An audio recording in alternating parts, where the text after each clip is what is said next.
The dust swirled across the barren street of Promise Creek as Hannah Rose stood frozen at the edge of town, her black morning dress billowing in the unforgiving wind, eyes fixed on the ramshackle cabin where 3 small children huddled on the porch, sharing what appeared to be nothing more than a handful of breadcrumbs.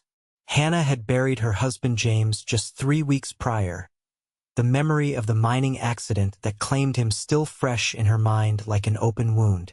At 32, she found herself alone in a world that showed little mercy to widows. The year was 1878, and the Colorado Territory was no place for a woman without protection, without purpose.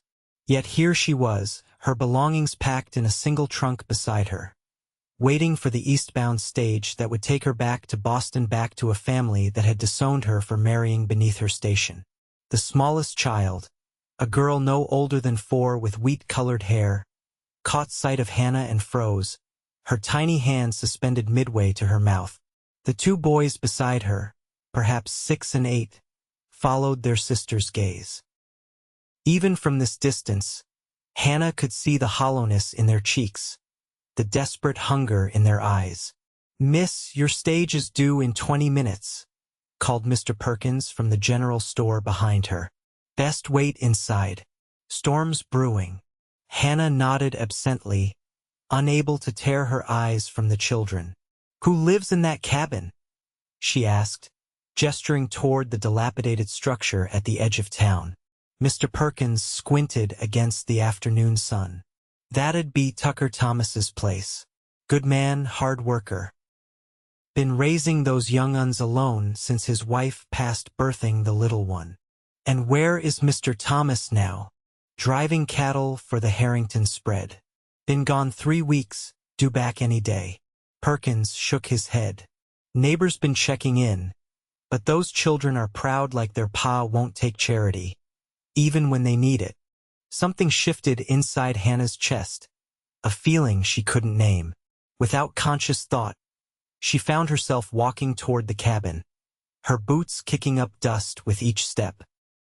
The children watched her approach with wary eyes, the oldest boy positioning himself slightly in front of his siblings. "Hello," Hannah said, stopping a respectful distance from the porch steps. "I'm Hannah Rose." The boy nodded stiffly.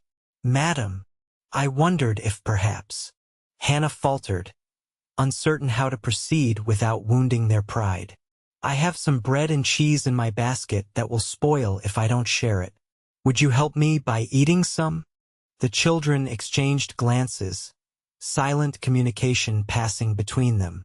The oldest boy's eyes narrowed slightly. "Pa says we ain't to take charity," he said firmly. But Hannah could see his resolve wavering as his little sister's stomach growled audibly. "It's not charity if you're doing me a favor," Hannah replied softly. "Besides, I've baked too much. It would be a sin to waste good food." After a moment's hesitation, the boy stepped aside, an unspoken permission. Hannah climbed the 3 creaking steps and settled on the porch, opening her basket to reveal fresh bread, cheese, and 2 apples she'd purchased for the journey east. The children tried to maintain their dignity, but hunger won out. They ate with the quiet desperation of those long accustomed to going without. "I'm Matthew," the oldest boy finally said between bites. "That's Mark, and she's Martha." "A pleasure to meet you," Hannah replied, her heart aching at how carefully they made the food last, breaking each piece into smaller portions. "Where is your housekeeper while your father is away?" Matthew's face darkened. "Mrs. Wilkins took sick 2 weeks back. Pa arranged for her to look after us, but no one else would come way out here for what Pa could pay." Hannah glanced at the darkening sky. The stage would arrive soon, carrying her away from this place of heartache. Yet something held her rooted to the spot, watching these children who reminded her so much of herself and her brothers when they were young. "Miss Rose," Mr. Perkins's voice carried across the distance. "Stage is coming. 10 minutes." Hannah rose slowly, brushing crumbs from her skirt. The children watched her with solemn eyes that had seen too much hardship too soon. Thank you for helping me with my extra food, she said gently. I should go now. Little Martha reached out suddenly, her small fingers catching Hannah's skirt. Are you an angel? She asked, her voice barely above a whisper. Mama said angels watch over us. The simple question pierced Hannah's heart like a blade. She knelt to meet the child's gaze. No, sweetheart. I'm just a woman passing through. Will you come back tomorrow? Mark asked, hope flickering in his eyes. We can help you with more extra food. Hannah's throat tightened. The stage would carry her away within minutes, back to a life she'd fled years ago, to relatives who'd made it clear her return would be tolerated rather than welcomed. Please, Martha whispered, her small hand still clutching Hannah's skirt. The decision formed in Hannah's heart before her mind could protest. What if I didn't leave at all? What if I stayed until your father returns? Matthew's eyes widened. You'd do that? But why? Hannah smiled gently. Because someone once helped me when I needed it most. She straightened, resolve strengthening her spine. If it's all right with you children, I'll speak to Mr. Perkins about delaying my departure. Pa doesn't take to strangers, Matthew warned, though hope had kindled in his eyes. He might be angry. Then I'll face his anger when he returns, Hannah replied simply. For now, there are 3 children who shouldn't be alone, and I have nowhere pressing to be. The decision made, Hannah returned to the general store, where Mr. Perkins regarded her with puzzled curiosity as she explained her intent to remain in Promise Creek, at least temporarily. Those Thomas children are good stock, Perkins said thoughtfully. Tucker's a fine man, 2 best horse trainer in the territory. Been through hell since Evelyn died, but never complains. Just works himself to the bone for those children. He studied Hannah carefully. You understand he might not welcome finding a stranger installed in his home? I understand, Hannah replied firmly. I'll deal with Mr. Thomas when he returns. For now, those children need looking after. As the eastbound stage departed Promise Creek without her, Hannah watched the dust cloud it left behind. For the first time since James's death, she felt something other than grief and fear. Whether it was purpose or simply the comfort of being needed, she couldn't say. But as she walked back to the cabin with supplies from Perkins's store, Hannah felt a curious lightness in her step. The children watched with wide eyes as she returned, disbelief and hope warring on their small faces. You really stayed, Matthew said, wonder in his voice.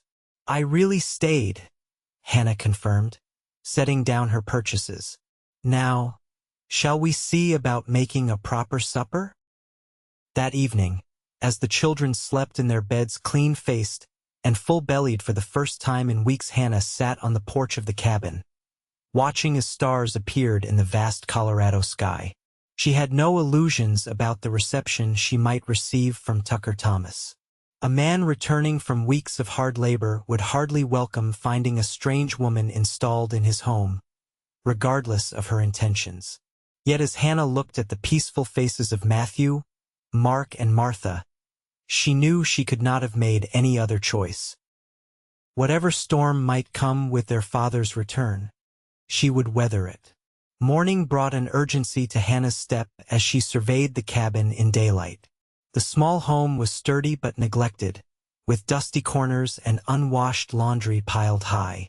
With the children's help, Hannah set to work, sweeping, scrubbing, and washing, transforming the space into something that felt cared for. Pa tries, Matthew said defensively as he helped her hang laundry. He just doesn't have time for everything. I'm sure he does his best, Hannah agreed gently. It's difficult to do everything alone. By midday, the cabin gleamed with unaccustomed cleanliness. Hannah had found stores of beans, flour, and preserved vegetables, enough to prepare simple but nourishing meals. The change in the children was already visible, their faces brighter, their movements more energetic as they helped with chores. Mrs. Rose? Martha said as Hannah braided her hair after her bath. Can you tell me about angels again? Hannah's hands stilled for a moment.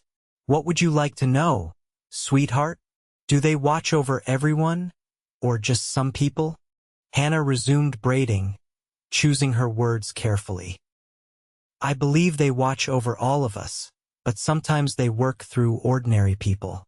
When someone shows kindness or helps another, perhaps that's when angels are closest. Martha nodded solemnly. That's what Mama said. She said she'd send angels to watch us. Hannah's eyes burned with sudden tears.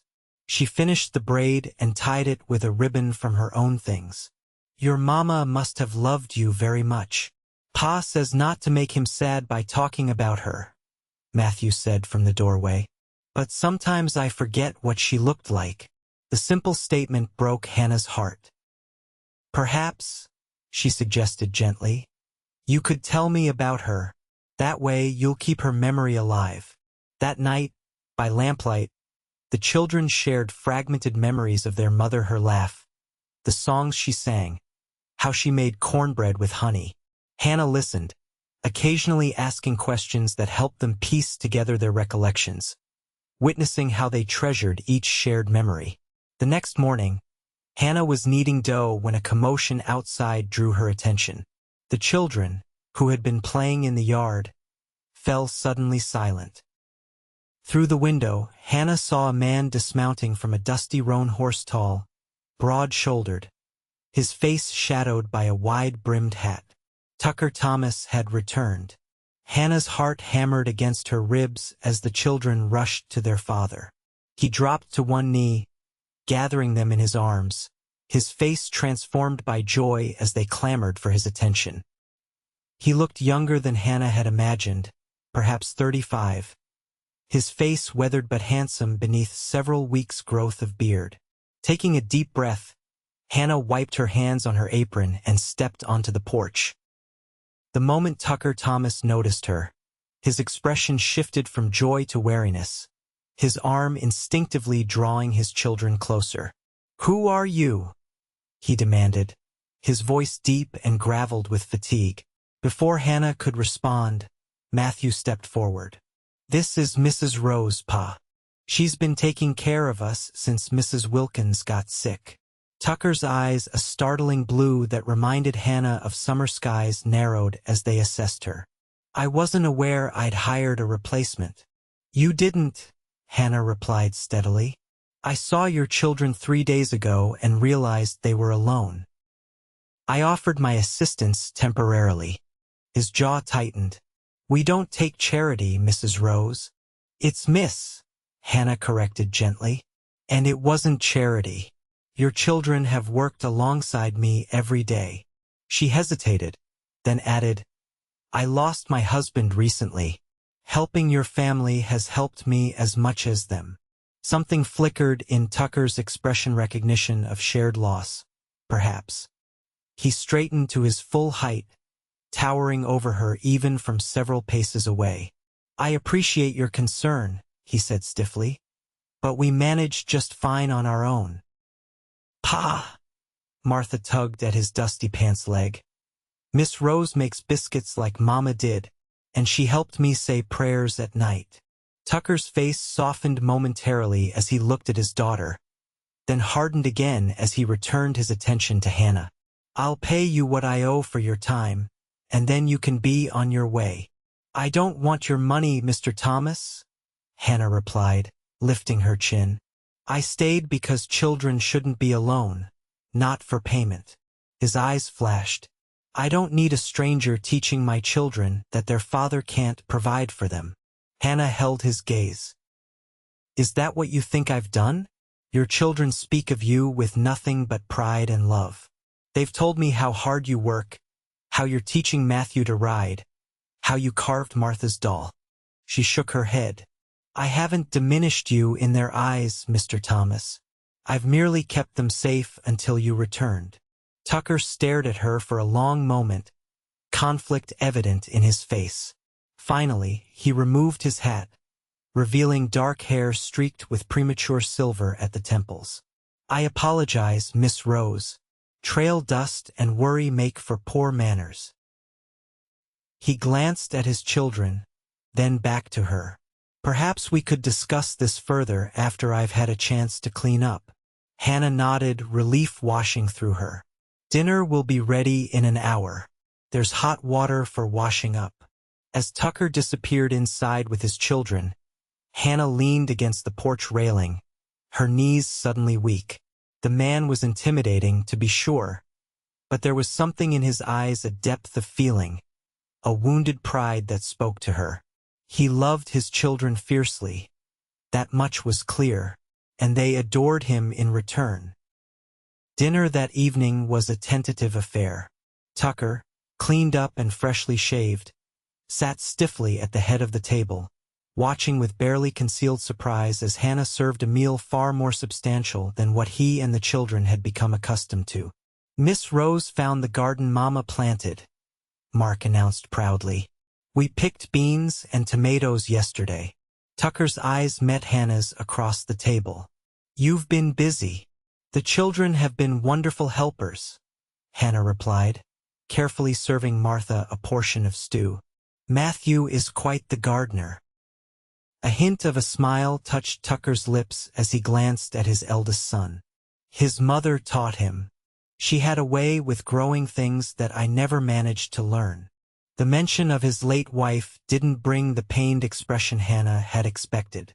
Instead, there was a gentle nostalgia in his voice, as though speaking of a cherished memory rather than an open wound. After the children were tucked into bed, Hannah found Tucker on the porch, staring out at the star-filled sky. She hesitated in the doorway, uncertain whether to disturb his solitude. "I owe you an explanation, Miss Rose," he said without turning, his voice low. "And an apology." Hannah stepped onto the porch, maintaining a respectful distance. "You owe me nothing, Mr. Thomas." "Tucker," he corrected, finally turning to face her. "And I disagree. You cared for my children when they needed it, expecting nothing in return." He shook his head, his expression troubled. "When Mrs. Wilkins fell ill, I thought the neighbor women would look in. I never imagined my children would be left to fend for themselves." "Children are remarkably resilient," Hannah offered. "Yours are a credit to you." Tucker's smile was tinged with sadness. "They're a credit to their mother. Evelyn was." He trailed off, searching for words. "She was everything good in our lives. When she died bringing Martha into the world, I thought I'd die too. But there were these 3 little people who needed me." He gazed out at the darkness. "So I kept going, kept working, kept trying to be what they needed." Hannah's heart ached for him. "You've done well by them. They speak of you with such love." Tucker met her eyes, gratitude and something deeper in his gaze. "Will you tell me about yourself, Miss Rose? What brought you to Promise Creek, and why you're leaving it?" Hannah hesitated, then decided on honesty. "I came west with my husband 4 years ago. James had dreams of striking it rich in the silver mines." She smiled faintly at the memory. "He was full of dreams, my James, but the mine collapsed 3 weeks ago, and those dreams died with him." "I'm sorry for your loss," Tucker said quietly. "Thank you. I was returning east when I saw your children." Hannah wrapped her shawl tighter around her shoulders against the night chill. "I should have been on that eastbound stage 3 days ago. What awaits you in the east? A family that disapproved of my marriage and will now accept me back as an obligation rather than with joy." Hannah's smile was wry. "Not much of a future, but the only one available to me." Tucker studied her for a long moment. "You could stay in Promise Creek. The town could use a teacher." Surprise rippled through Hannah. "A teacher? But I'm not." "Perkins mentioned you were educated. Said you spoke like someone who'd had schooling." Tucker shrugged. "The town council's been trying to hire a teacher for months. Most women won't come to a place this remote." I don't know what to say," Hannah stammered. caught off guard by the unexpected suggestion. "Say you'll consider it," Tucker replied. "At least until the next stage comes through." He hesitated, then added more quietly, "The children have taken to you. It would be a shame for them to lose someone else they care about." The vulnerability in his admission touched Hannah deeply. "I'll consider it," she promised. "But what about your arrangements? Surely you'll need to hire someone to look after the children while you work." Tucker's gaze dropped briefly. "I was hoping. That is, if you're staying in town anyway, perhaps we could come to an arrangement. Room and board here, in exchange for looking after the children when I'm away." He hastened to add, "You'd have your teaching salary too, of course. The cabin's small, but there's the room off the kitchen that could be made private for you." Hannah considered his offer, aware of the impropriety of a single woman living in a widower's home. Yet in frontier towns like Promise Creek, practical considerations often outweighed social niceties. "People would talk," she said finally. Tucker's mouth quirked in a half-smile. "People always talk. Question is whether we care more about their talk than about what's best for the children." Put that way, the decision seemed clearer. "I'll need to speak with the town council about the teaching position before I decide." Tucker nodded, relief evident in his face. "That's fair.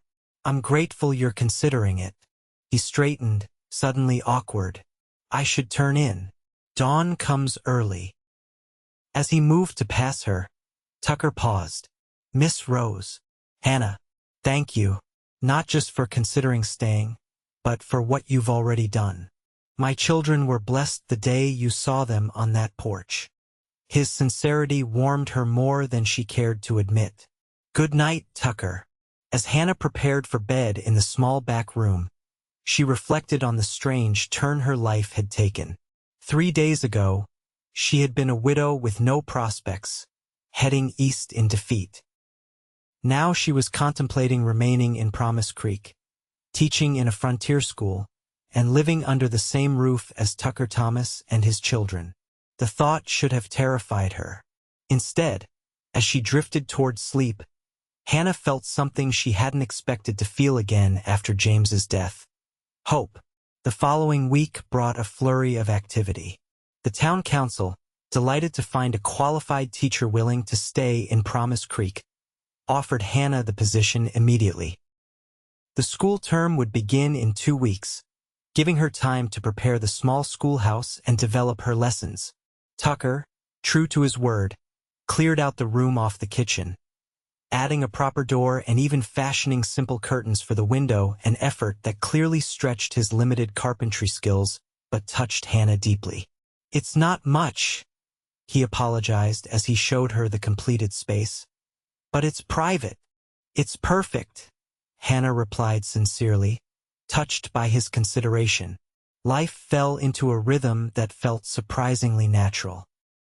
Tucker worked long days training horses at the Harrington Ranch, while Hannah prepared for her teaching duties and cared for the children. In the evenings, they would gather around the table, sharing meals and stories. Tucker, initially reserved, gradually revealed a dry wit and intelligence that Hannah found increasingly engaging. The children blossomed under the stability of the arrangement. Matthew, serious beyond his years, began to laugh more freely. Mark's natural curiosity found direction as Hannah introduced him to books from the small-town library. And Martha, sweet Martha, shadowed Hannah constantly, soaking up affection like parched earth receives rain. One evening, as Tucker and Hannah sat on the porch after the children were asleep, he asked the question she'd been expecting. "Will you tell me about him? Your husband?" Hannah considered the question, finding that the pain of speaking James's name had eased somewhat. James was a dreamer, brilliant in his way, but always chasing the next opportunity, the big strike that would make our fortune. She smiled at the memory. "He could convince anyone of anything when he set his mind to it. Convinced me to leave Boston and everything I knew to come west." "Do you regret it? Coming west?" Hannah gazed at the star-strewn sky. No. James gave me 4 years of adventure and love. It ended too soon, but I wouldn't trade those years for a lifetime of safety. Tucker nodded slowly. Evelyn was different. Practical. Steady. She grew up on a ranch and knew the hardships of this life, but she faced them with a kind of quiet grace. His voice softened. She was the calm at the center of my storm. The children have her eyes, Hannah observed. And her strength, I think. Yes, Tucker agreed, his expression softening. Especially Matthew. He remembers her best. He hesitated, then added, "They've stopped having nightmares since you came. Martha used to wake crying almost every night." The simple statement warmed Hannah's heart. Children need constancy. They're remarkably adaptable, but they need to know someone will be there when they wake. Tucker's gaze was intense in the lantern light. "Like you've been." Hannah felt a blush rise to her cheeks. "It's easy to be there for children like yours." "Not everyone would think so," Tucker countered. 3 motherless children in a run-down cabin at the edge of town. Most women would have taken that eastbound stage without a backward glance. Then they would have missed knowing 3 of the finest children in Colorado Territory, Hannah replied simply. Tucker's expression softened further. "You're an unexpected blessing, Hannah Rose." The way he said her name sent a fluttering sensation through her chest that she hadn't felt since James first courted her. Confused by her reaction, Hannah rose quickly. "It's getting late. I should check on Martha. She was coughing earlier." If Tucker noticed her sudden retreat, he didn't comment on it. "Of course. Good night, Hannah." "Good night, Tucker." As she checked on the sleeping children, Hannah confronted the realization that had been building for days. She was developing feelings for Tucker Thomas, feelings that went beyond admiration or friendship. The knowledge both thrilled and terrified her. It seemed disloyal to James's memory, yet her heart persisted in quickening whenever Tucker entered a room, in noting the breadth of his shoulders, the kindness in his eyes, the gentleness with which he treated his children. Hannah slept fitfully that night, troubled by dreams of James looking at her with accusation in his eyes. The following Sunday, Hannah dressed carefully for church, helping Martha into her best dress and smoothing the boys' cowlicks with determined hands. Tucker appeared in the doorway wearing a clean shirt and his least worn pair of pants, his damp hair combed neatly. "You clean up well, Mr. Thomas," Hannah said lightly, adjusting Matthew's collar. Tucker's eyes crinkled at the corners. "As do you, Miss Rose." His gaze lingered on her blue dress, a simple but flattering garment she'd sewn herself. "That color suits you." The compliment, casual as it was, warmed Hannah's cheeks. "Thank you." The walk to the small church in town marked the first time they had appeared publicly as a household. Hannah was acutely aware of the curious glances and whispers as they entered the church together, the children between them like a living buffer against speculation. Pastor Wilson greeted them warmly. "Miss Rose, Mr. Thomas, how wonderful to see you all this morning." He bent to the children's level. "And you 3 look mighty fine today." After the service, several townswomen approached Hannah, their curiosity thinly veiled as welcome. "We're so pleased you've decided to stay in Promise Creek," Mrs. Harrington said, her eyes darting between Hannah and Tucker. "And to be teaching our children. It's so convenient that you found accommodation with the Thomas family." The implication was clear, and Hannah felt her spine stiffen. "Mr. Thomas has kindly offered me room and board in exchange for helping with the children. It's a practical arrangement that benefits us both." Mrs. Perkins, the storekeeper's wife, nodded approvingly. "Those children need a woman's influence. Tucker's done his best, but a man can only do so much." She lowered her voice. "Though you should be careful, dear. A young widow living under a widower's roof. People will talk. Let them," came Tucker's voice from behind Hannah, causing both older women to start. Miss Rose is our teacher and the children's caretaker. Anyone who suggests otherwise insults her character and mine. The firmness in his tone left no room for argument. Mrs. Harrington and Mrs. Perkins exchanged glances before making hasty excuses to move on. As they walked home, Tucker's expression remained troubled. "I'm sorry about that," he said once the children had run ahead. "I didn't consider how this arrangement might affect your standing in the community." "I'm not concerned with gossip," Hannah replied, though in truth, the women's insinuations had unsettled her. The children's welfare matters more than idle talk. Tucker's hand brushed hers briefly, the contact sending a jolt through Hannah's arm. "Still, I wouldn't want your reputation compromised on our account."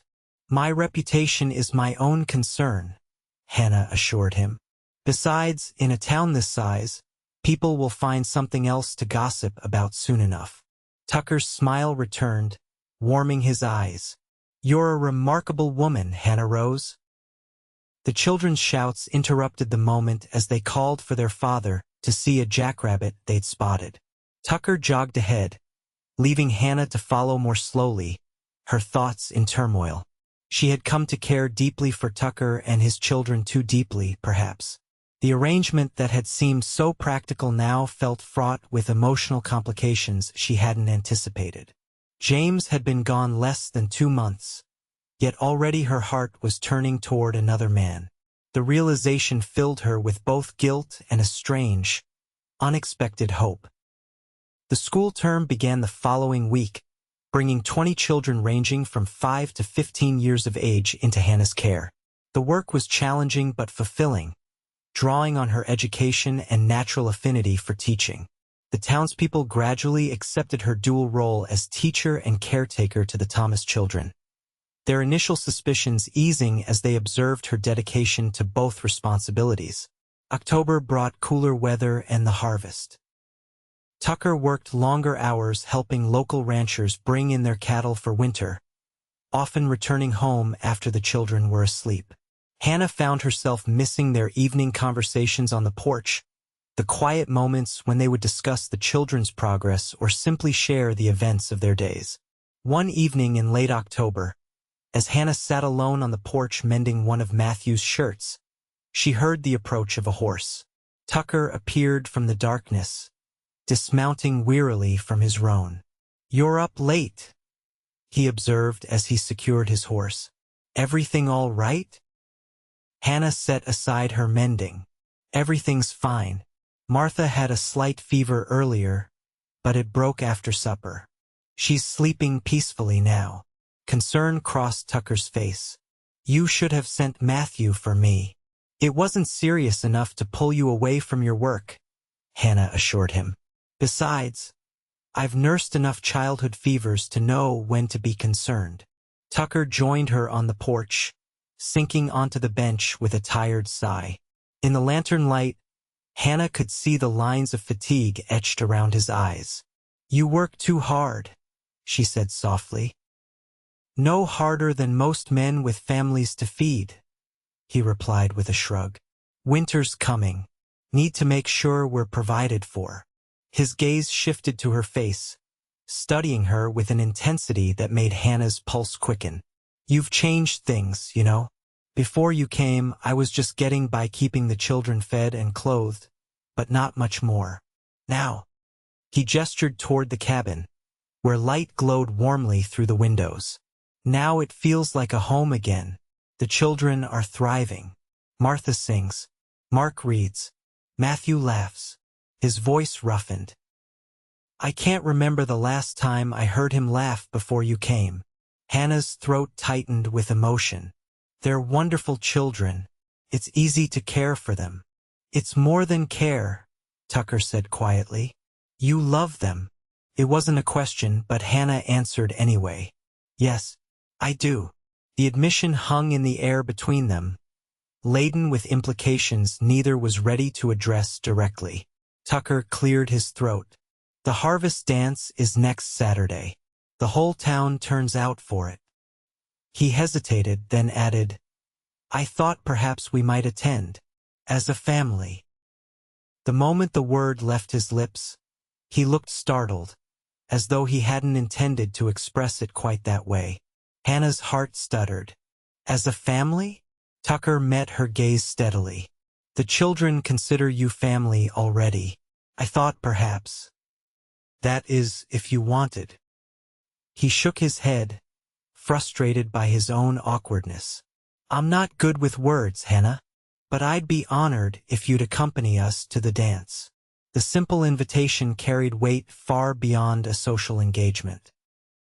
Hannah knew that by appearing with Tucker at a town event explicitly as a couple rather than as employer and employee, they would be signaling a shift in their relationship that couldn't be misconstrued. People will certainly talk then, she said softly. Let them, Tucker replied, his eyes never leaving hers. Unless, if you'd rather not, I'd like that very much, Hannah interrupted gently. Relief and something warmer flooded Tucker's expression. For a moment, Hannah thought he might reach for her hand. But instead, he stood, breaking the intensity of the moment. I should turn in. Dawn comes early. Good night, Tucker. As he disappeared into the cabin, Hannah remained on the porch, her heart racing. The harvest dance. A public acknowledgement that she and Tucker were. What? Courting? The thought both terrified and exhilarated her. That night Hannah dreamed of James. In the dream, he stood before her, not as she had last seen him broken and bloodied from the mine collapse but whole and smiling, as he had been in the early days of their marriage. You deserve happiness, Hannah.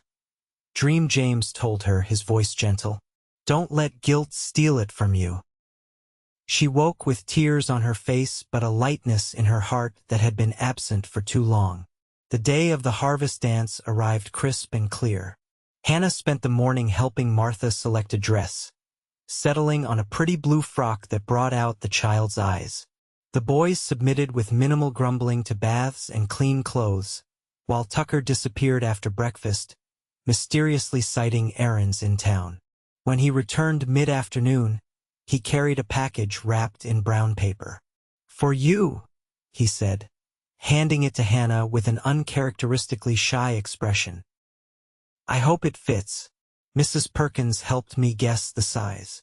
Inside was a dress of deep russet, the color of autumn leaves, with simple but elegant lines that would flatter Hannah's figure without being ostentatious.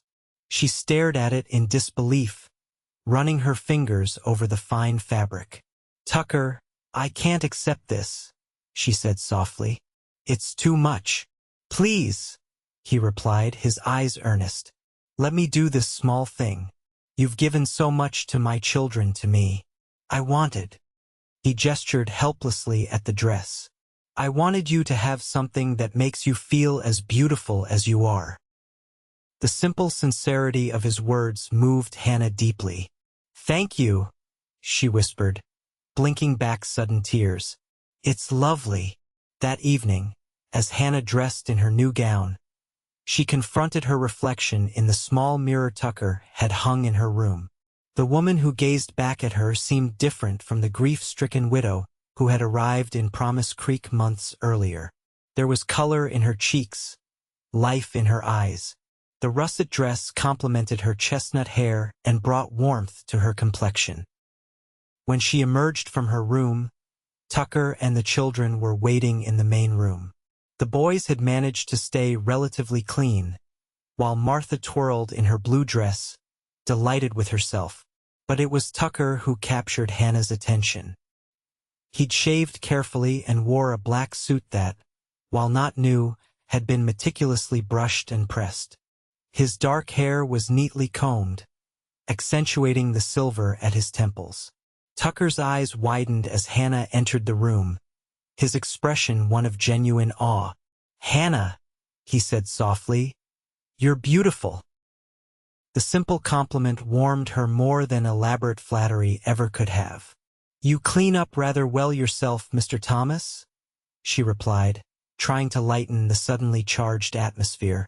The harvest dance was held in the town hall, a large building that served multiple purposes in Promise Creek. When the Thomas family entered, the room was already filled with townsfolk, the musicians playing a lively reel as couples spun around the dance floor. Their arrival caused a momentary lull in conversation as heads turned to observe them. Hannah was acutely aware of the speculation in many eyes, particularly when Tucker placed a gentle hand at the small of her back, guiding her further into the room. Mrs. Harrington approached, her smile tight but polite. "Miss Rose, how lovely to see you. That's a beautiful dress." "Thank you," Hannah replied evenly. "Mr. Thomas was kind enough to gift it to me for the occasion." The significance of this statement wasn't lost on Mrs. Harrington, whose eyebrows rose fractionally. "How thoughtful of him." Her gaze shifted to Tucker. "Your children look wonderful, Tucker. It's good to see them out and enjoying themselves." As the evening progressed, Hannah found herself welcomed by most of the townsfolk, many expressing gratitude for her work with their children at the school. The Thomas children were soon absorbed into groups of their peers, leaving Hannah and Tucker to navigate the social waters as a couple. When the musicians struck up a waltz, Tucker turned to Hannah, offering his hand. "Would you do me the honor?" he asked formally, though a hint of nervousness shadowed his eyes. Hannah placed her hand in his. "I'd be delighted, though I should warn you it's been some time since I've danced." "That makes two of us," Tucker admitted as he led her onto the dance floor.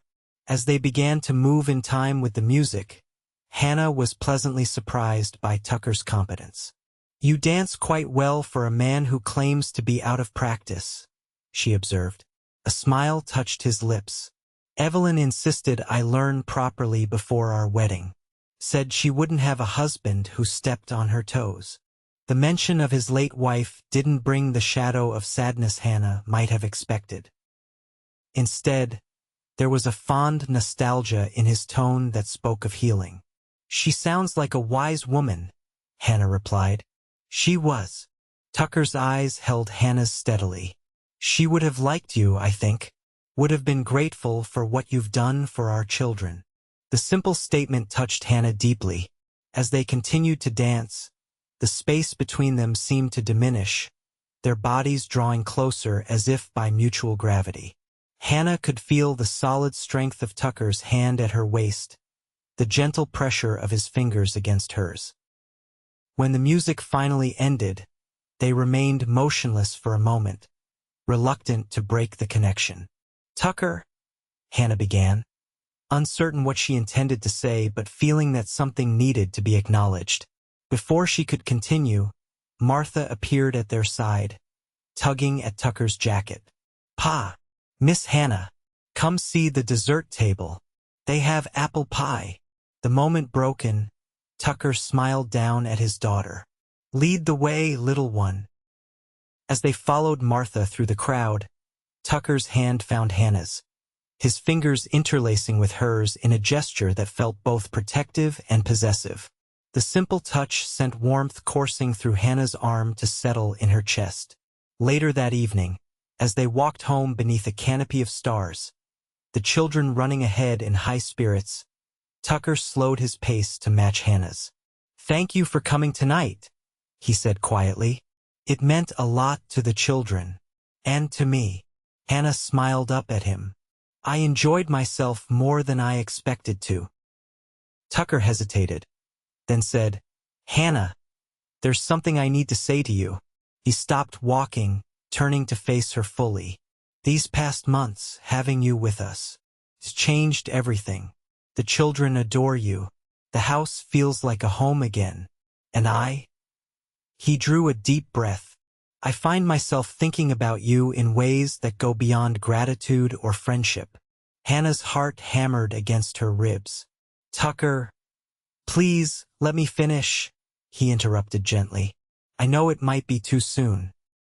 Your husband hasn't been gone long, and Evelyn's been gone 3 years, but sometimes I still feel her absence like it was yesterday. We both carry those we've lost with us." His eyes searched hers in the moonlight. "But I've come to care for you, Hannah. deeply. And if there's any chance you might someday return those feelings, I'd like to court you properly. The sincerity in his voice moved Hannah profoundly. It's not too soon, she whispered. James would want me to be happy, and these past months with you and the children. She swallowed hard. I've come to care for you too, Tucker. Very much. Relief and joy transformed Tucker's face. Slowly, giving her every opportunity to withdraw, he leaned down and pressed his lips to hers in a kiss that was gentle yet firm, a promise rather than a demand. When they separated, Tucker's eyes were bright with emotion. I never expected to find love again, he said softly. Never thought I'd want to. But you, Hannah rose. You make me believe in second chances. Martha's voice calling from ahead broke the moment. Pa! Miss Hannah! Hurry up! Matthew says there's coyotes out here. Tucker chuckled, his hand finding Hannah's again. Duty calls. But this conversation isn't finished. I should hope not, Hannah replied, her heart lighter than it had been in months. As winter descended on Promise Creek, the relationship between Hannah and Tucker deepened and strengthened. Their courtship proceeded with the careful consideration of two people who had loved and lost before, who understood both the preciousness and fragility of human connection. The children adapted to the change with varying degrees of enthusiasm. Martha was delighted, having already claimed Hannah as a surrogate mother in her heart. Mark accepted it with the practical attitude that characterized him, while Matthew initially maintained a cautious reserve, as though fearing Hannah might somehow diminish his memories of his mother.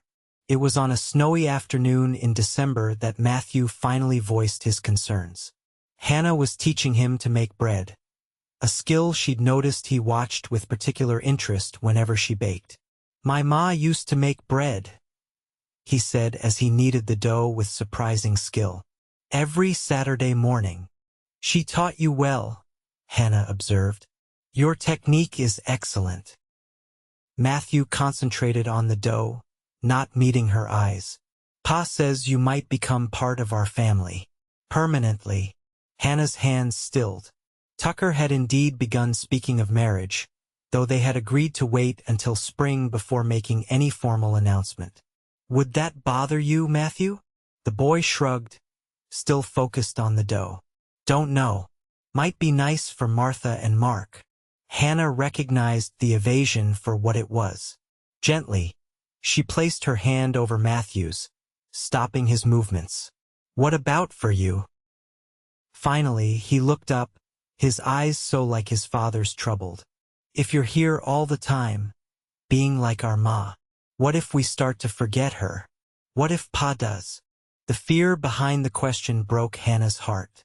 Oh, Matthew, she said softly. No one could ever replace your mother, not in your father's heart, and certainly not in yours. She wiped flour from her hands and led him to the kitchen table, where they sat facing each other. When someone we love dies, they leave a space in our hearts that can never be filled in exactly the same way, Hannah continued. Your father loved your mother very much, and that love doesn't disappear just because she's gone. It's still there, and it always will be. Matthew's eyes were suspiciously bright. Then why does he want to marry you? Because hearts are remarkable things, Hannah replied gently. They can hold love for many people at once in different ways. Your father loving me doesn't mean he loves your mother any less. It just means his heart has made room for more love, not replaced what was already there. The boy considered this, his expression thoughtful. Like how I love Martha and Mark, but different? Hannah nodded. Exactly like that. And Matthew, I would never try to take your mother's place. I would only hope to find my own place in your family, if you'll have me. Matthew was silent for a long moment. Then, with the directness of children, he asked, Do you love my pa? Yes, Hannah answered without hesitation. Very much. And us?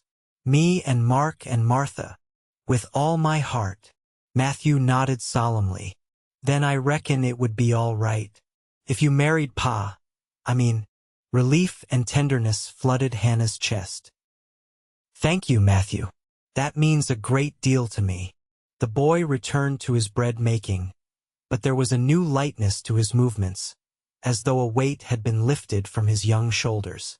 That evening, after the children were asleep, Hannah recounted the conversation to Tucker as they sat before the fire. He's been worried about it for weeks, Tucker admitted. I tried to reassure him, but he shook his head. You reached him in a way I couldn't. He just needed to know that loving me doesn't mean forgetting her, Hannah said softly. Children fear being disloyal to those they've lost. Tucker's gaze was tender as he reached for her hand. As do adults sometimes. Hannah squeezed his fingers. Yes.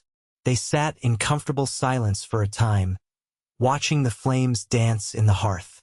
Outside, snow fell softly, blanketing the world in white.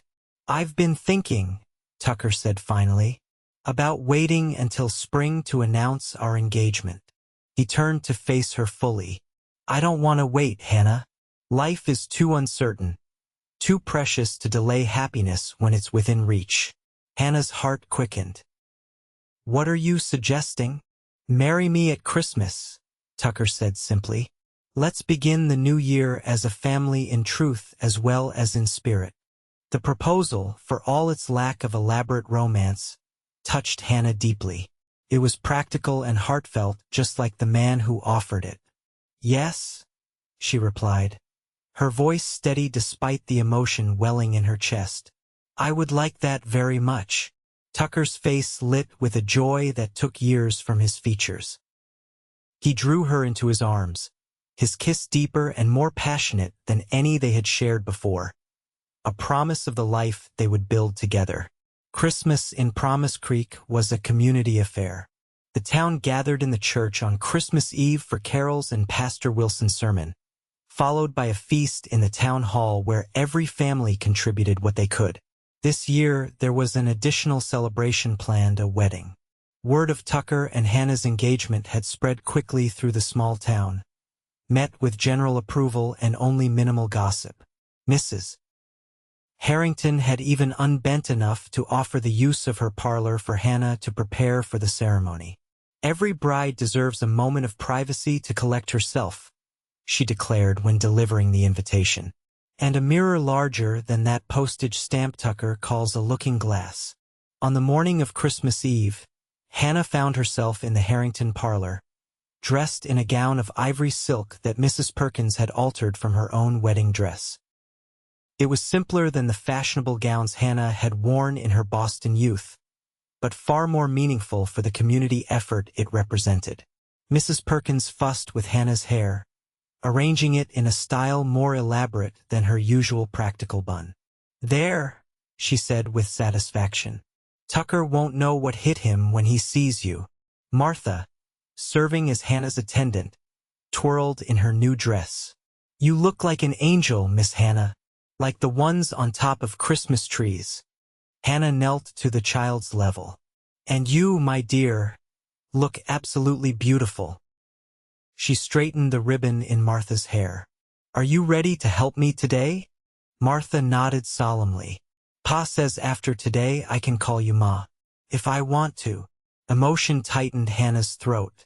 Only if you want to, sweetheart. And only when you're ready. I think I'm ready now, Martha said, her expression serious beyond her years. I don't remember my first mama, but Matthew told me she was kind and pretty. Like you. Hannah gathered the child into her arms, mindful of their finery. That's the nicest thing anyone has ever said to me. A knock at the parlor door interrupted the moment. Mrs. Harrington opened it to reveal Matthew, uncomfortably handsome in his Sunday best. Pa sent me to see if you're ready, he announced. Pastor Wilson says it's time. Hannah rose, smoothing her skirts. How do I look? Matthew studied her with his father's serious blue eyes, then offered a rare, full smile. Real pretty, Miss Hannah. Pa's going to forget how to talk when he sees you. The simple compliment meant more coming from this solemn child than the most elaborate flattery could have from anyone else. The church was decorated with evergreen boughs and red berries, its simple interior transformed by candlelight and community effort. As Hannah walked down the aisle on Mr. Perkins's arm, the storekeeper having volunteered to stand in for Hannah's absent father, she saw only Tucker waiting for her at the altar, his expression one of wonder and devotion. Mark and Matthew stood beside their father, both attempting to maintain dignity despite their excitement. Martha preceded Hannah down the aisle, scattering pine needles in lieu of flower petals, her face solemn with the importance of her task. When Hannah reached Tucker, he took her hands in his eyes never leaving her face. "You're beautiful," he whispered, too low for any but her to hear. Pastor Wilson's ceremony was brief but meaningful, acknowledging both the losses that had brought them to this point and the hope that carried them forward. When Tucker spoke his vows, his voice was steady and sure, his promise to love, honor, and cherish Hannah for all his days carrying the weight of a man who understood exactly what he was pledging. When Hannah's turn came, she spoke clearly despite the emotion tightening her throat. "I, Hannah, take you, Tucker, to be my lawfully wedded husband. I promise to love you in good times and bad, in sickness and in health, with all that I am and all that I have, from this day forward." As Tucker slipped a simple gold band onto her finger, a ring that had belonged to his grandmother, he told her when presenting it Hannah felt a sense of rightness settle over her. This wasn't the life she had envisioned as a young woman in Boston, nor was it the future she had planned with James. It was something unexpected and precious, a second chance at happiness, built on shared grief and mutual understanding. When Pastor Wilson pronounced them man and wife, Tucker's kiss was gentle yet possessive, a public declaration of his commitment to their shared future. The cheers of the townsfolk and the excited shouts of the children enveloped them in a cocoon of community support. The celebration that followed merged wedding feast with Christmas Eve traditions. Tables groaned under the weight of food contributed by every family in Promise Creek. Mrs. Harrington's famous apple pies sat alongside Mrs. Perkins's fried chicken and Hannah's own bread. Children ran between tables, their excitement for both the wedding and the approaching Christmas morning making them nearly impossible to contain.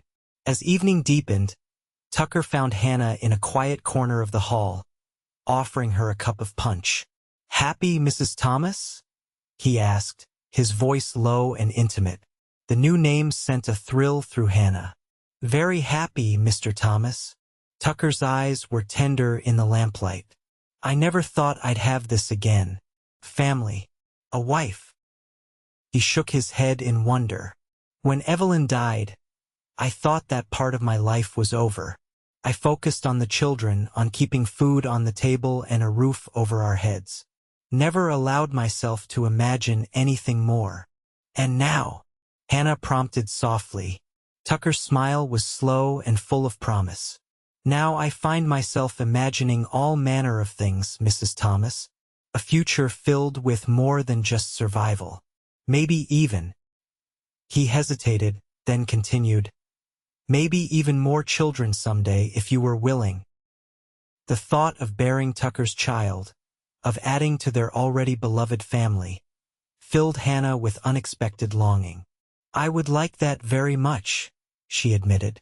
"Though perhaps we should get used to being husband and wife before we add to our brood." Tucker's laugh was warm with affection and anticipation. "A sound plan, as always." His gaze turned serious. "I love you, Hannah Thomas. Thank you for seeing my children that day, for staying when you could have gone, for making us a family again."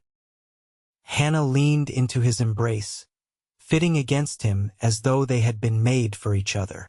"I love you too, Tucker. Thank you for giving me a home when I thought I had lost mine forever." As they rejoined the celebration, Hannah caught sight of Matthew watching them, his expression thoughtful but no longer troubled. When he saw Hannah looking, he offered a small, genuine smile that warmed her heart. Later that night, After the children had been tucked into bed with promises that Christmas morning would indeed arrive faster if they slept, Hannah and Tucker stood on the porch of their cabin, watching snow fall gently in the moonlight. "It's beautiful," Hannah murmured, leaning against her husband's solid warmth. "Yes," Tucker agreed, though his eyes were fixed on her face rather than the snowy landscape. "Perfect." As he drew her into his arms, his kiss a promise of the night and life to come, Hannah reflected on the strange path that had led her here. A widow who had seen hungry children eating breadcrumbs and couldn't walk away. A man who had lost his heart once and found the courage to risk it again. 3 children who had room in their hearts for another mother.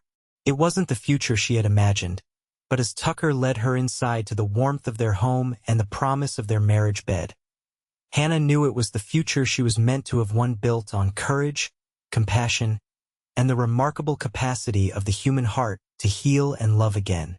Spring came to Promise Creek in a riot of wildflowers and renewal. The Thomas cabin, once shabby and neglected, now stood proudly with fresh paint and curtains in the windows. A vegetable garden flourished behind the house, tended by Hannah and the children. The sound of laughter, once rare, now filled the rooms regularly. Hannah's school flourished as well. Under her guidance, attendance had increased, with even some of the ranch hands attending evening classes to improve their reading and arithmetic. The town council had approved funds for new books and a small addition to the schoolhouse, acknowledging the value she brought to their community. On a warm Sunday afternoon in May, the Thomas family picnicked by the creek that gave the town its name. Martha made daisy chains while Mark attempted to catch frogs along the bank. Matthew, increasingly interested in horses, peppered Tucker with questions about training techniques as they tossed a ball back and forth. Hannah watched them from her seat on the blanket, her heart full. At 33, she had found a second chance at happiness she had never expected. The grief of losing James would always be part of her, but it no longer defined her days. Instead, she had built a new life filled with purpose and love. "Penny for your thoughts, Mrs. Thomas," Tucker said, dropping onto the blanket beside her after Matthew wandered off to join Mark's frog hunt. "Just counting my blessings," Hannah replied with a smile. "They're numerous these days." Tucker's hand covered hers, his calloused fingers gentle against her skin. "Any particular blessing standing out today?"